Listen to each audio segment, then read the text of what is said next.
Hello everyone, I hope you are well. My name is Hairil Anwar Korompot and I'm the head of the English Language Education Study Program or Ketua Program Studi Pendidikan Bahasa Inggris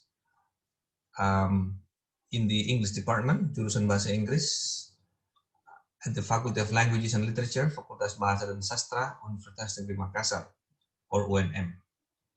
In this video, I would like to answer the questions that you have asked me in the WhatsApp groups, and I have made some slides to help me answer your questions. But first of all, I would like to congratulate you on your admission to our Prodi. You must be very happy, your parents must be very happy, and we are very happy too to welcome you. And I'm sure you are in good hands. So welcome to Prodi Pendidikan Bahasa Inggris, jurusan Bahasa Inggris FBS UNN. And let me share screen. Yeah. So in this video, I will speak Bahasa Indonesia. Okay. Jadi dalam pengenalan kehidupan kampus mahasiswa baru program studi pendidikan bahasa Inggris tahun akademik 2020-2021 ini, saya akan menjawab pertanyaan-pertanyaan yang sudah diajukan oleh para mahasiswa baru melalui WhatsApp group di kelas-kelas yang ada ya, kelas A, kelas B, kelas C, kelas D, kelas E, dan kelas pare-pare. Ya. Kita mulai dengan yang pertama. Jadi program studi pendidikan bahasa Inggris di UNM itu sebenarnya bagaimana ya? Jadi program studi pendidikan bahasa Inggris adalah bagian dari jurusan bahasa Inggris. Ya. Dia merupakan salah satu dari 3 program studi yang ada di jurusan bahasa Inggris. Bahasa Inggris sendiri atau jurusan bahasa Inggris sendiri merupakan salah satu jurusan ya dari 3 jurusan yang ada di Fakultas Bahasa dan Sastra Universitas Negeri Makassar. Ada jurusan Bahasa Indonesia, Bahasa dan Sastra Indonesia, jurusan Bahasa Inggris, dan jurusan Bahasa Asing. Dan Anda tahu sendiri bahwa Fakultas Bahasa dan Sastra adalah salah satu fakultas di Universitas Negeri Makassar atau UNM. Mungkin adik-adik juga sudah tahu ya bahwa seperti yang saya katakan tadi, kita merupakan salah satu program studi di jurusan bahasa Inggris. 2 program studi yang lain adalah sastra Inggris dan bahasa Inggris atau Business English Communication. Ya, jadi pendidikan bahasa Inggris itu S1 terakreditasi A, sudah 2 periode. Sastra Inggris juga S1 sudah terakreditasi A, dan bahasa Inggris D4 saat ini terakreditasi B. Tapi dalam proses akreditasi dan mudah-mudahan akan menjadi A juga pada saatnya nanti. Saya ditanya siapa ketua prodinya, ya saya sendiri ya. Nama saya Hairil Anwar Korompot. Dan itu di layar Anda bisa lihat ada nomor HP sekaligus nomor WhatsApp saya dan alamat email saya. Oke. Siapa saja dosen program studi pendidikan bahasa Inggris? Jawabannya adalah kita di jurusan bahasa Inggris itu ada lebih dari 50 sekian dosen ya. Namun dosen-dosen ini terbagi dalam 3 prodi sesuai dengan home base mereka masing-masing. Jadi masing-masing program studi itu adalah home base dari para dosen. Dan khusus di program studi pendidikan bahasa Inggris atau PSPBI itu ada 29 dosen. Ya. Sebenarnya ada 30 orang sampai bulan lalu, namun 1 orang dosen yaitu Profesor Dr. Andi Kasas Rahman berpulang ke rahmatullah, sehingga sekarang kita ada 29 dosen yang berhome base di PSPBI. Selain yang berhome base di PSPBI, ada juga dosen yang walaupun latar belakangnya atau latar belakang pendidikannya sastra misalnya, tapi beliau memiliki expertise atau keahlian khusus dalam bidang akademik yang relevan dengan pendidikan bahasa Inggris dan sering terjadwal mengajar di prodi ini. Ya. Nanti akan adik-adik tahu sendiri siapa dosen-dosen yang saya maksud ya. Untuk mengenal para dosen itu silakan adik-adik menonton video. Barangkali sudah banyak yang menonton. Saya lihat tadi malam sudah cukup banyak jumlah viewers di 3 video yang dibuat, part 1, part 2, dan part 3. Silakan dilihat kembali ya. Namun perlu diingat bahwa dalam video tersebut ada 2 dosen prodi kita yang belum sempat tampil ya, yaitu Profesor Dr. Kisman Saleja MPD dan Bapak Amirullah SPD MID PhD. Perlu juga adik-adik ketahui bahwa dalam proses studi mulai hari ini sampai seterusnya, adik-adik akan dibimbing oleh masing-masing oleh seorang dosen penasihat akademik atau DPA ya, dosen PA. Nah itu dari 29 dosen PSBBI ada beberapa orang yang akan menjadi dosen penasihat akademik adik-adik sekalian ya. Nanti daftarnya akan kita umumkan gitu ya. Ditunggu saja. Selanjutnya ini pertanyaan-pertanyaan lebih spesifik tentang kehidupan di prodi ya. Ada yang bertanya bagaimana penggunaan bahasa Inggris di prodi. Karena mereka khawatir kemampuan berbahasa Inggris mereka belum merasa belum baik atau belum tinggi ya. Nah itu sebenarnya tidak perlu dikhawatirkan. Tidak perlu dikhawatirkan karena Anda dalam proses belajar, jadi mulai hari pertama kuliah itu proses belajar sudah mulai dan itu akan terjadi dengan sendirinya ya. Jadi untuk menciptakan suasana belajar itu maka dosen menggunakan bahasa Inggris tentunya ya dan juga bahasa Indonesia. Namun dalam pengamatan saya dosen biasanya menggunakan antara 50 sampai 100% bahasa Inggris. Itu semua tujuannya adalah untuk memberikan Anda exposure ya, exposure atau Anda masuk dalam wilayah yang menggunakan bahasa Inggris sehingga bahasa Inggris itu menjadi sesuatu yang biasa ya.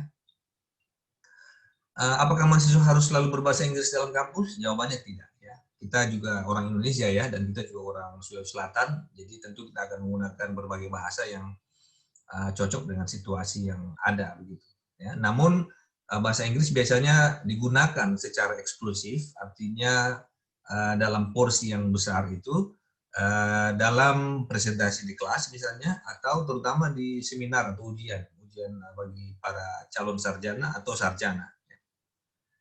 Jadi seperti itu penggunaan bahasa Inggris di program studi kita. Terkait dengan ini ada juga pertanyaan tentang TOEFL ya. Jadi perlu saya sampaikan bahwa TOEFL atau Test of English as a Foreign Language bukanlah merupakan syarat masuk di prodi ini. Tapi nanti jika Anda ingin selesai, bukan ingin selesai sebenarnya, tapi dalam proses Anda menyelesaikan studi, ada syarat TOEFL-like test ya. Saya tidak mau menyebut ini tes TOEFL ya, tapi ini tes yang mirip dengan tes TOEFL dan angkanya juga mirip dengan angka yang digunakan dalam TOEFL. Itu berkisar antara 450 sampai 500 ya. Dan untuk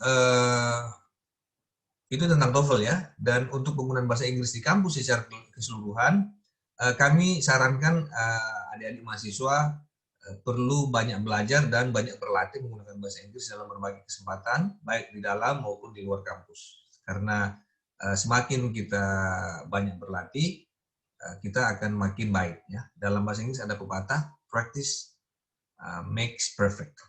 Ya. Latihan membuat kita makin baik atau makin sempurna.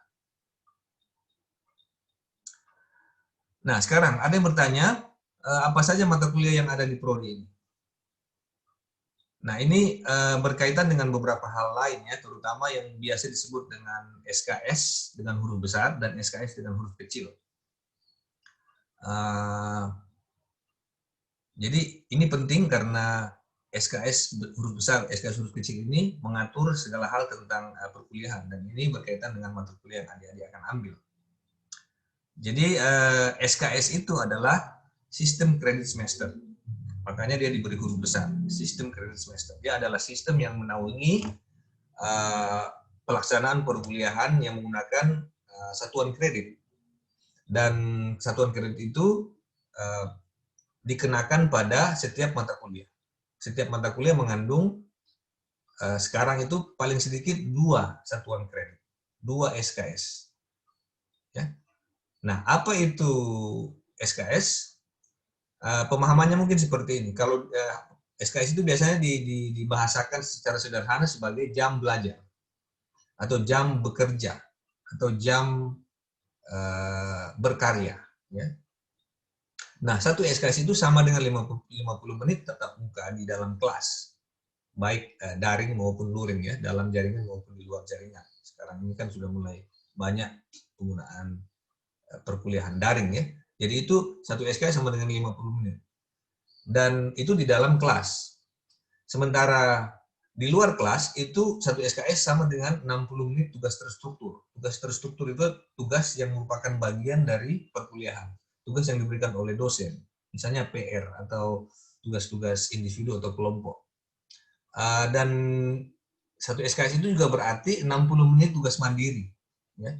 60 menit tugas mandiri. Itu ada tugas mandiri yang Anda lakukan secara pribadi untuk mengerjakan tugas-tugas yang diberikan dosen atau memahami materi yang sudah diberikan dosen dalam satu SKS itu. Dan ini hitungannya adalah per minggu. Jadi kalau Anda mengambil satu mata kuliah yang 2 SKS misalnya, itu berarti pertemuannya atau perkuliahannya di dalam kelas, baik daring maupun luring, itu 2 kali 50 menit, artinya 100 menit. Ya. Dan kalau Anda diberi tugas, berarti Anda punya waktu 2 kali 60 menit ya untuk mengerjakan tugas itu dalam seminggu. Dan tersirat di dalamnya Anda juga punya 2 kali 60 menit melakukan tugas mandiri yang terkait dengan tugas yang sudah diberikan atau materi yang diberikan dalam minggu itu. Dan itu berlangsung setiap minggu. Jadi untuk mata kuliah A misalnya Anda belajar 2 SKS minggu ini, minggu depan Anda belajar 2 SKS lagi untuk mata kuliah tersebut, dan seterusnya sampai 16 kali pertemuan. 16 kali pertemuan dalam satu semester. Ya. Lanjut ya. Untuk mengambil mata kuliah yang ada di Prodi, Anda harus melakukan yang namanya rencana studi ya, dan itu melalui satu proses yang biasa kita sebut sebagai KRS, ya. Kartu rencana studi. Di situ Anda mencantumkan mata-mata kuliah yang akan Anda ambil. Di mana dilakukan? Nah, dilakukan dalam satu sistem informasi akademik UNM yang biasa kita sebut SIA. Nanti Anda akan diperkenalkan dengan SIA ini. Nanti setahu saya ada video yang dibuat oleh Kanda Azwar Paramma ya, salah satu operator di jurusan kita sudah membuat tutorial untuk Anda mengisi KRS melalui sistem SIA. Nah, sehubungan dengan program pemerintah yang biasa disebut MBKM atau Merdeka Belajar Kampus Merdeka, dan di UNM kita sebut Merdeka Belajar, nanti Anda akan punya hak belajar dan berkarya 3 semester di luar prodi. Jadi Anda kan di sini 8 semester ya, Anda belajar selama 8 semester, 3 di antaranya itu bisa digunakan di prodi lain, baik di dalam lingkungan UNM sendiri maupun di luar UNM. Atau bisa juga Anda gunakan itu untuk berkarya di luar kampus. Tidak harus kuliah, tapi kegiatan-kegiatan seperti magang atau bakti sosial dan sebagainya. Itu masuk dalam Merdeka Belajar, dan itu akan saya jelaskan secara terpisah nanti, atau mungkin akan ada video secara khusus tentang itu. Ada juga program yang perlu adik-adik ketahui yang biasa disebut Permata Sakti ya. Ini singkatan dari pertukaran mahasiswa tanah air dengan sistem alih kredit berbasis teknologi informasi. Dengan mengikuti program ini, adik-adik berkesempatan untuk belajar secara sekarang ini secara daring ya. Tapi bisa juga nanti setelah pandemi ini berakhir, mudah-mudahan bisa juga secara langsung di kampus-kampus lain di Indonesia. Ya. Tapi itu ada penjelasannya tersendiri, nanti adik-adik bisa menonton salah satu video yang sudah saya buat di channel Prodi, yaitu tentang pengertian Merdeka Belajar dan Permata Sakti. Kalau belum jelas nanti akan saya buatkan video secara khusus tentang itu lagi. Lanjut ke bagian berikut. Nah, ini kurikulumnya ya. Jadi kalau bicara mata kuliah, kita berarti bicara tentang kurikulumnya. Nah, di Prodi Pendidikan Bahasa Inggris saat ini ada 2 kurikulum yang berlaku, ya, yaitu kurikulum 2015 dan kurikulum 2020. Kurikulum 2015 itu berlaku bagi mahasiswa angkatan pra 2020, artinya yang angkatan 2019, 2018, dan mungkin juga ada 2017, dan mungkin ada angkatan-angkatan lama ya yang belum selesai. Sedangkan kalian yang sekarang di angkatan tahun 2020, kalian akan menggunakan kurikulum tahun 2020. Dan kita lihat daftarnya bersama-sama ya. Nah, ini yang ada di semester 1 program studi pendidikan bahasa Inggris. Ya. Perlu diketahui adik-adik bahwa untuk selesai dari program studi ini, adik-adik harus menyelesaikan total 147 SKS. Jadi Anda kalikan saja itu ya, 147 dikali 50 menit. Ya, tatap muka dikali 60 menit, tugas terstruktur dikali 60 menit, tugas mandiri per minggu. Ya. Bisa Anda hitung sendiri. Gitu. Dan ini adalah mata kuliah yang ada di semester 1. Ada yang bertanya mata kuliah apa saja yang akan muncul di semester 1. Ya, inilah mata-mata kuliahnya. Dan semuanya mata kuliah wajib. Ini ada keterangan di bawah, paket wajib 20 SKS. Jadi wajib ini artinya adik-adik tidak boleh memilih. Adik-adik harus ambil semua yang ada di sini. Oke, ada mata kuliah yang sifatnya umum seperti pendidikan Pancasila, ada mata kuliah keguruan ya, pengantar pendidikan. Selebihnya adalah mata-mata kuliah keprodian ya, atau mata-mata kuliah yang berkaitan dengan keterampilan yang ingin kita bentuk di diri adik-adik sebagai calon guru bahasa Inggris ya. Jadi mulai dari listening, speaking, reading, writing, grammar dan lain-lain. Ada adik-adik bisa lihat sendiri di sini. Ini kode mata kuliahnya berawal dengan 20, itu artinya tahun 2020. Kemudian angka yang terakhir itu adalah urutan ya, urutan 1, 2, 3, 4, 5 dan seterusnya. Sedangkan kode ini W-P, W artinya wajib, P artinya pilihan. Nah, ini W semua, berarti ini semua mata kuliah wajib. Ya. Nah, bisa dilihat di sini pendidikan Pancasila itu 3 SKS, pengantar pendidikan 3 SKS, yang lain itu 2 SKS. Bisa adik-adik hitung sendiri kira-kira jam kerja yang harus dijalankan ya untuk mengikuti atau berhasil dalam mata-mata kuliah ini. Oke, kita lanjut ke semester 2. Sama, mata kuliah juga masih bersifat paket wajib 20 SKS. Di tahun pertama ini, di semester kedua, nanti di bulan antara bulan Februari sampai bulan Juni, adik-adik masuk di semester 2. Itu 20 SKS juga. Ya. Dan semuanya mata kuliah wajib. Harus diambil. Sama, masih ada mata kuliah umum, pendidikan kewarganegaraan, dan mata kuliah kependidikan, yaitu perkembangan peserta didik. Selebihnya adalah mata-mata kuliah khas pendidikan bahasa Inggris.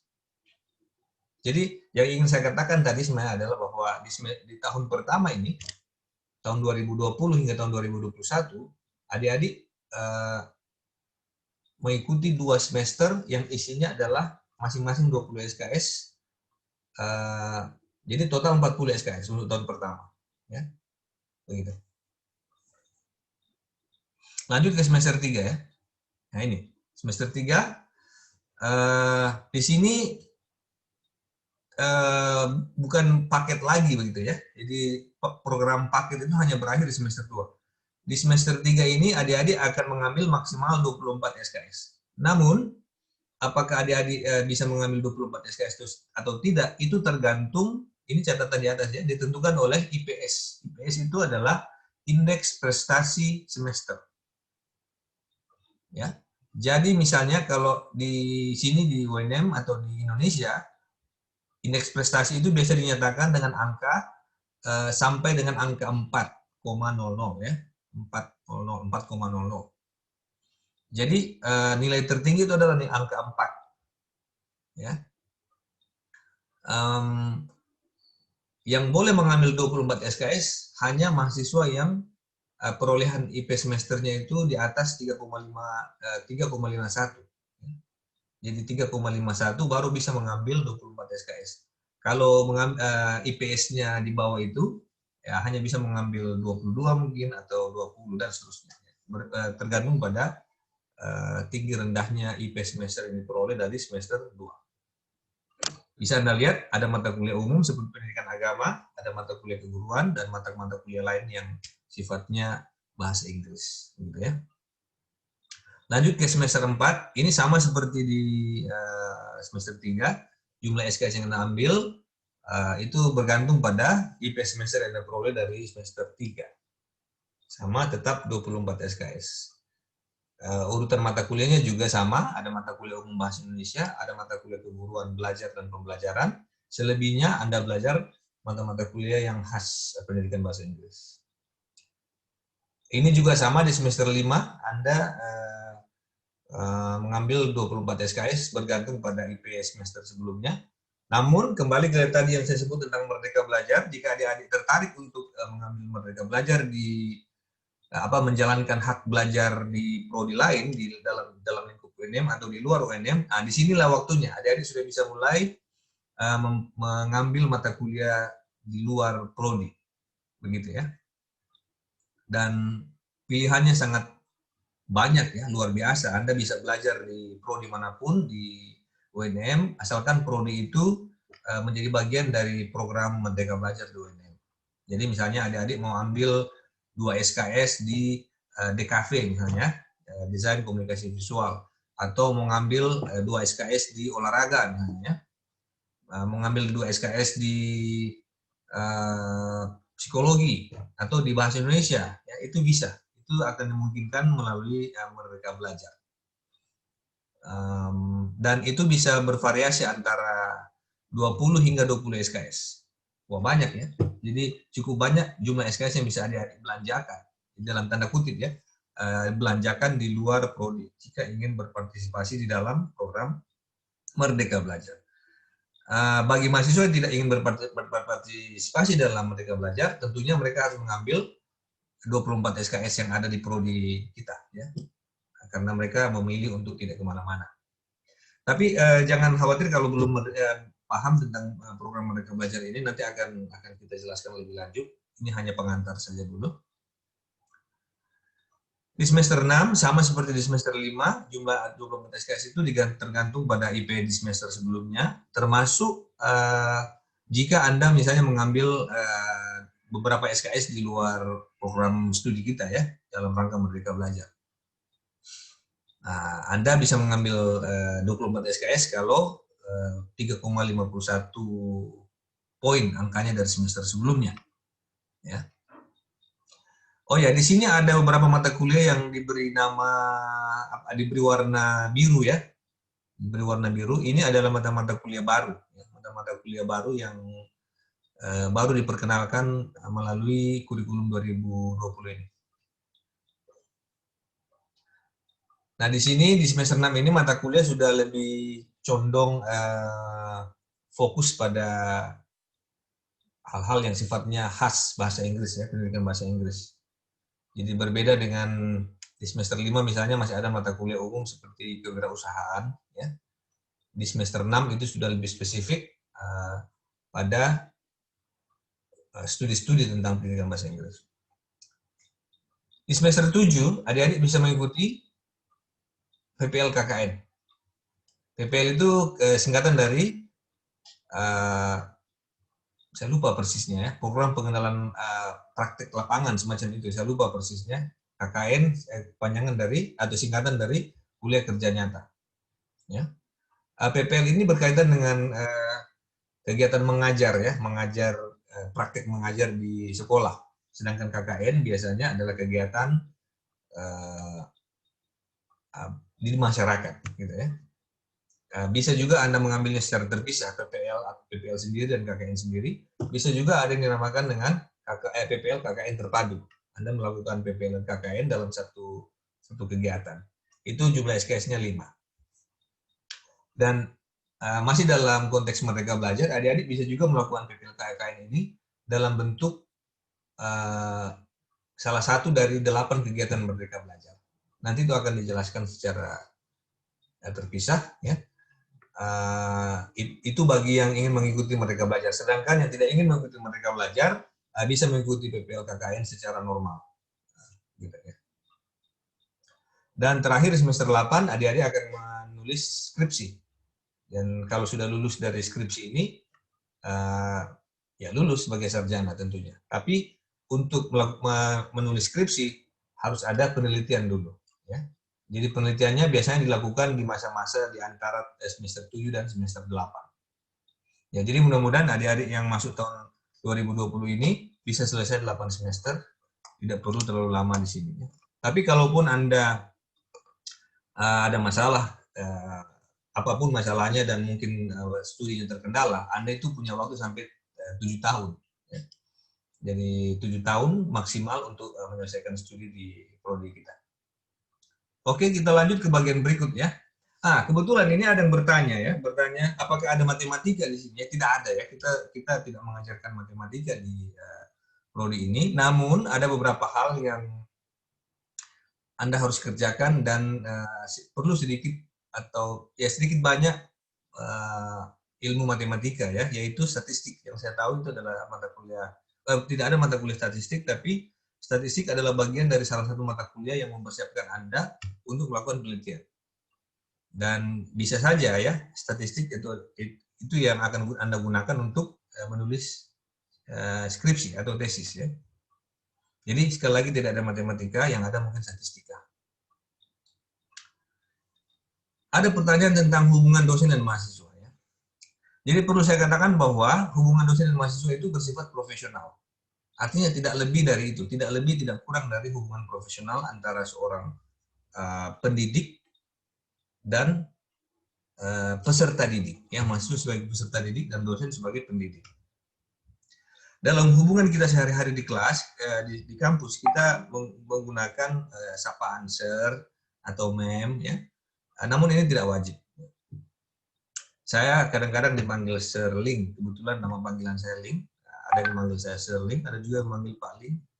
Teman-teman dosen lain dipanggil, yang perempuan dipanggil mem, misalnya mem Amra ya, atau mem Mulyati gitu ya, bagian perempuan. Semua dosen itu approachable. Approachable itu artinya bisa Anda ajak berkomunikasi gitu ya. Namun karena kami ini orang-orang sibuk semuanya, banyak juga yang punya tugas tambahan di luar prodi. Sebaiknya kalau ingin bertemu dengan kami itu by appointment ya, buat janji dulu sehingga kami bisa mengatur jadwalnya gitu ya, supaya tidak mengecewakan di sana dan juga tidak mengecewakan Anda sebagai mahasiswa. Perlu sekali ya, di poin ketiga ini perlu sekali kalau Anda berkomunikasi dengan telepon, sebaiknya selalu menjaga tata krama dan kepatutan ya. Kemudian perlu juga memperhatikan hari atau jam kerja ya. Jam kerja, hari kerja itu kan dari antara Senin sampai Jumat, biasanya mulai pukul 9 sampai pukul 5 gitu ya. Bisa juga pukul 8 sampai pukul 4 atau pukul 7.30 sampai pukul 4.30 atau 3.30 ya. Itu tergantung dosennya ya. Tergantung dosennya di hari atau jam kerja mana beliau dapat minta membantu urusan adik-adik. Ini pertanyaan berikutnya, apakah mahasiswa wajib punya buku referensi, buku pegangan mungkin ya, seperti di sekolah ada buku yang Anda gunakan untuk belajar. Yang saya tahu itu setiap mata kuliah biasanya menggunakan minimal 1 buku sebagai bahan ajar utama. Dan karena ini perguruan tinggi, biasanya juga ada bukan hanya 1 buku, tapi ada beberapa buku yang disarankan bagi adik-adik untuk adik-adik gunakan atau baca gitu ya. Ada juga bahan ajar utama yang memang digunakan dalam perkuliahan. Misalnya dalam 1 minggu dari buku itu dibahas 1 chapter. Minggu pertama chapter 1, minggu 2 chapter 2 dan seterusnya. Ada juga dosen yang menggunakan berbagai buku untuk mengajarkan satu mata kuliah. Untuk mata kuliah tertentu ada bahan ajar yang bersifat wajib dimiliki. Memang ada mata-mata kuliah tertentu yang tidak bisa berjalan kalau Anda tidak punya bahan ajar utama yang digunakan oleh dosen. Dosen juga akan kesulitan mengajar kalau Anda tidak punya bukunya. Gitu ya. Jadi sebaiknya dimiliki. Buku ini tidak tercakup dalam UKT ya, bukan bagian dari uang kuliah tunggal yang Anda bayar. Jadi itu adalah pengeluaran terpisah gitu ya. Sama seperti pakaian, minuman, makan, minum ya. Buku itu bukan bagian dari UKT. Oke. Kalau bahan ajarnya dalam bentuk PDF, itu biasanya dibagikan secara gratis oleh dosen. Ya, ini gratis dalam bentuk elektronik, walaupun kadang-kadang ada masalah, ada isu apa di situ ya. Copyright itu artinya hak cipta dari si penulis yang kadang-kadang terabaikan gitu ya. Nah, ada juga dosen yang menggunakan buku karya mereka sendiri ya. Seperti saya juga menggunakan buku saya sendiri untuk mengajarkan mata kuliah yang nanti akan diikuti oleh adik-adik semester 1 intensive speaking. Itu saya yang mengajarkannya dan saya menggunakan buku saya sendiri. Kalau bukunya dalam bentuk cetak, ya, bukan dalam bentuk PDF atau bukan dalam bentuk kopian pakai elektronik maupun printed out begitu, biasanya ada biaya, gitu ya, kalau dalam bentuk cetak. Dan biayanya itu biasanya hanya untuk mengganti ongkos cetak saja. Dosen tidak mengambil keuntungan gitu, dari buku itu. Jadi Anda bukunya bukan dijual sebenarnya, tapi Anda mengambil buku itu dengan membayar ongkos cetaknya. Bagaimana dosen menilai mahasiswa? Biasanya ini dalam menilai hasil pekerjaan mahasiswa, biasanya ada 4 aspek. Ya. Kalau saya pribadi ada 4 aspek yang saya nilai dengan jumlah skor 100. Ya. Jadi 100% lah katakan seperti itu, terbagi 4 bagian, terbagi 4 aspek. Yang pertama partisipasi. Partisipasi ini biasa kita pahami sebagai kehadiran atau keaktifan dalam perkuliahan. Ada juga tugas. Tugas ini ada tugas harian, ada tugas mingguan, ada tugas individu, ya, ada tugas kelompok. Kemudian yang ketiga dan keempat adalah ujiannya, ya. Ada ujian mid semester dan ada ujian final semester. Mid semester itu biasanya dilaksanakan pada pertemuan ke-8 atau ke-9. Sedangkan final biasanya dilakukan pada pertemuan ke-16. Masing-masing ini ada bobot nilainya, dan total itu 100. Misalnya kalau di saya menggunakan sistem partisipasi itu 15, tugas 20, mid semester 25, dan final 40. Jadi totalnya 100. Nah, apa artinya itu? Artinya ini ya. Kalau Anda mengumpulkan nilai sampai dengan 100, antara 90 sampai 100, maka nilainya adalah A. Kalau Anda dapat angka 86 sampai 90, A minus ya, A minus. Untuk angka skor 81 sampai 85, nilainya B+. 76 sampai 80 nilainya B atau B. Dan seterusnya. Anda bisa lihat sendiri di daftar ini. Jadi, saya harap adik-adik semua bekerja keras, belajar keras, kerja cerdas untuk mendapatkan nilai kalau bukan A minus. Ya. Berusahalah seperti itu. Oke, jangan sampai dapat nilai yang lebih rendah dari itu. Pertanyaan berikut adalah apa saja kegiatan di kampus? Ya, kalau ditanya ini, ya, kegiatannya ada 3 macam ya. Yang pertama sifatnya kurikuler, itu yang sifatnya perkuliahan. Jadi semua yang Anda kerjakan bersama dosen itu yang terkait dengan mata kuliah yang Anda ambil itu namanya kurikuler, bagian dari kurikulum. Ada juga kegiatan yang sifatnya co-kurikuler. Ini kegiatan pendukung perkuliahan. Jadi misalnya ada kegiatan di luar perkuliahan yang dilakukan oleh dosen untuk membuat Anda makin paham materi yang ada di perkuliahan. Itu biasa kita sebut co-kurikuler. Jadi misalnya mata kuliah speaking misalnya, bisa saja co-kurikulernya adalah latihan debat bahasa Inggris misalnya, atau latihan memberikan public speaking misalnya.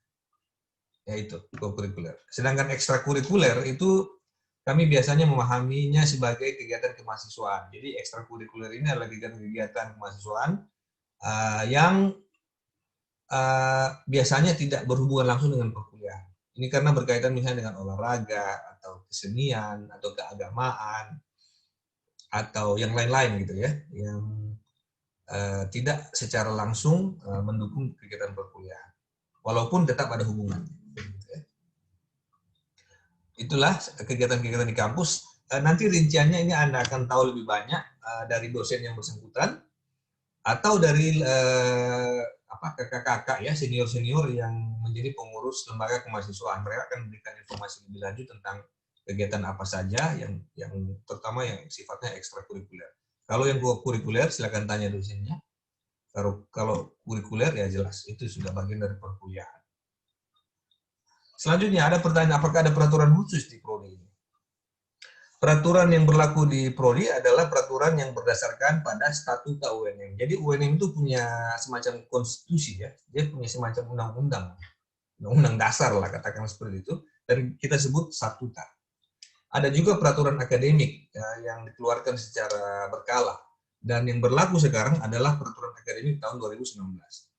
Ada juga aturan-aturan lain ya, terutama yang berasal dari Kementerian Pendidikan dan Kebudayaan, ada juga yang diturunkan oleh rektor, oleh dekan, oleh jurusan, dan bahkan oleh prodi. Ada aturan-aturan gitu, tergantung pada hal-hal apa yang mau diatur.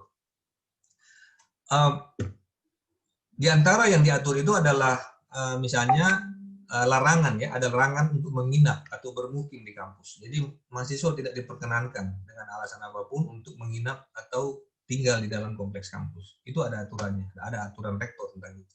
Dan kalau ada pelanggaran, dan itu pelanggaran dianggap pelanggaran berat, maka akan diproses oleh Komisi Disiplin BSUNM. Oke, lanjut.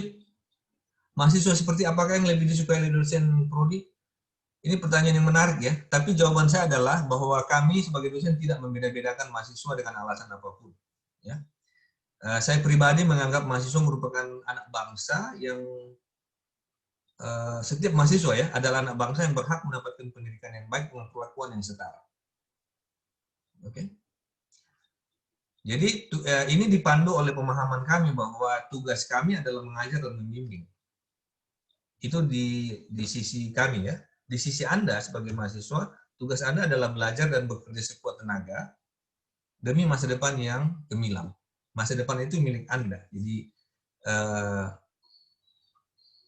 tentu masih, kalaupun Anda tanya kami, dosen mahasiswa seperti apa yang kami sukai, ya mungkin mahasiswa yang seperti ini, gitu ya. Mahasiswa yang belajar dan bekerja sekuat tenaga demi masa depan yang gemilang. Itu mungkin jawaban saya kalau saya ditanya tentang seperti ini. Tapi pada intinya, kami tidak membeda-bedakan mahasiswa dengan alasan apapun. Kami menerima yang mungkin dianggap luar biasa atau yang biasa atau yang bermasalah, akan kami layani semaksimal mungkin sesuai dengan tugas kami sebagai pengajar dan pembimbing, gitu ya. Selanjutnya pertanyaan, apakah lulusan prodi ini hanya bisa menjadi guru bahasa Inggris?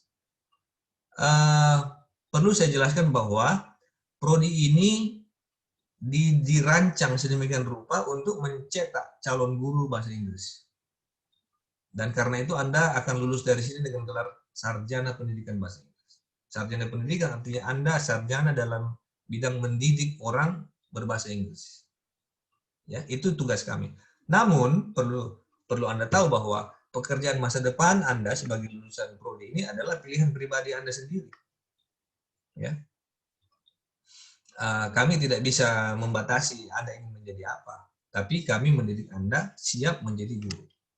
Ya. Di poin kedua Anda bisa lihat di situ bahwa Anda bisa menjadi guru di berbagai tingkatan atau satuan pendidikan. Namun kalau Anda serius sekalipun dalam bidang ini ingin menjadi pendidik bahasa Inggris, maka ada peraturan di negara kita yang mewajibkan calon guru itu lulus program profesi guru PPG. Dan yang saya tahu ya, setahu saya entah sudah berubah atau tidak, tapi setahu saya Anda harus punya gelar GR dulu ya, guru. Jadi nanti untuk bisa bekerja di sekolah pendidikan formal, satuan pendidikan formal seperti sekolah atau madrasah, Anda harus punya gelar sarjana pendidikan dulu, baru gelar profesi GR, guru. Baru Anda bisa diterima menjadi guru di sana. Terutama kalau Anda bekerja di satuan pendidikan milik pemerintah ya. Tapi nanti saya cek dulu ya, perlu cek apakah peraturan tentang gelar profesi GR itu masih berlaku atau tidak. Tapi yang pasti untuk bisa menjadi guru, Anda harus Anda harus lulus dulu dari program PPG. Namun sekali lagi itu pilihan, ya, pilihan bagi Anda untuk masa depan Anda. Selanjutnya, seperti apa metode perkuliahan di Prodi? Ya ini, tentu yang pada umumnya kita ketahui ya, ada ceramah, ada presentasi, ada diskusi, kadang-kadang ada juga kuis atau permainan yang diberikan dosen, sering ada tanya jawab, dan yang sudah pasti akan ada tugas-tugas ya, tertulis atau lisan. Kadang-kadang Anda juga melakukan pengamatan ya, pengamatan di sekolah, misalnya bagaimana guru mengajar, bagaimana siswa belajar, dan tentunya Anda akan melakukan penelitian dan eksperimen melaksanakan satu metode pembelajaran bahasa Inggris misalnya. Dan tentunya ada praktikum. Praktikum ini bisa dilaksanakan di kampus, Anda mengajar teman sekelas, atau Anda mengajar di sekolah yang beneran begitu ya, di sekolah yang Anda tempati melakukan PPL misalnya. Ya. Jadi seperti itulah metode-metodenya. Nah, sekarang pertanyaan tentang pembelajaran dalam jaringan dan luar jaringan selama masa pandemi COVID-19 ya. Barangkali adik-adik sudah diberitahu ya bahwa untuk semester 1 ini mulai September hingga Desember 2020 itu 100% dalam jaringan atau online. Dan untuk semester 2 tahun depan antara bulan Februari hingga Juni 2021 itu apakah kita akan daring atau luring itu tergantung keputusan pemerintah pusat. Tergantung juga pada pemerintah Provinsi Sulawesi Selatan atau pemerintah Kota Makassar. Jadi UNM akan mengeluarkan ketentuan tentang itu tergantung pada arahan dari pemerintah. Apakah pemerintah pusat atau pemerintah daerah. Begitu ya. Misalnya edaran dari rektor terkait pencegahan COVID-19 di UNM itu bergantung pada edaran yang dibuat oleh Gubernur Sulawesi Selatan. Gitu ya.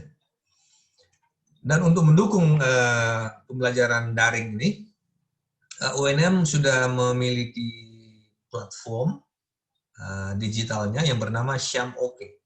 Nanti Anda lihat sendiri ya apa panjangannya Syam-OK. Dan ini merupakan satu learning management system, ya.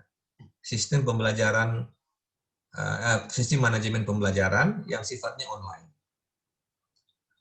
Nah, diharapkan semua interaksi yang terjadi antara dosen dan mahasiswa selama semester 1 ini dan seterusnya itu terjadi melalui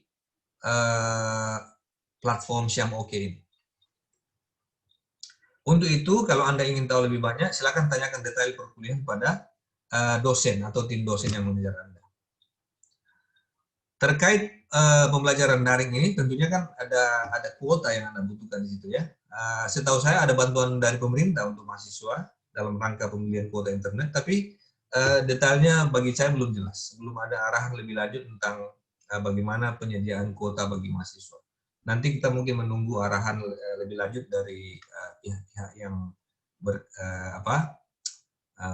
berwenang di sini ya, seperti pimpinan fakultas atau pimpinan universitas.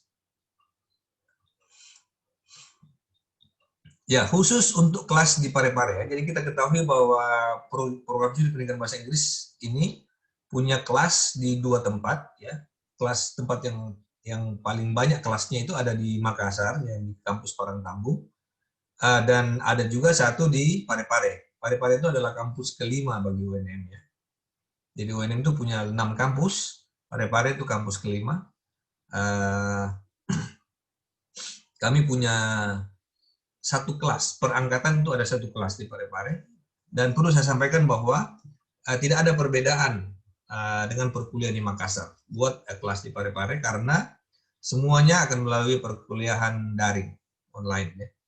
Namun dalam situasi normal di luar konteks pandemi ini, mahasiswa kita di Parepare itu diajar langsung oleh 2 kelompok dosen. Kelompok yang pertama adalah dosen-dosen kampus 5 sendiri di Parepare, terutama untuk mata-mata kuliah umum dan mata kuliah kependidikan.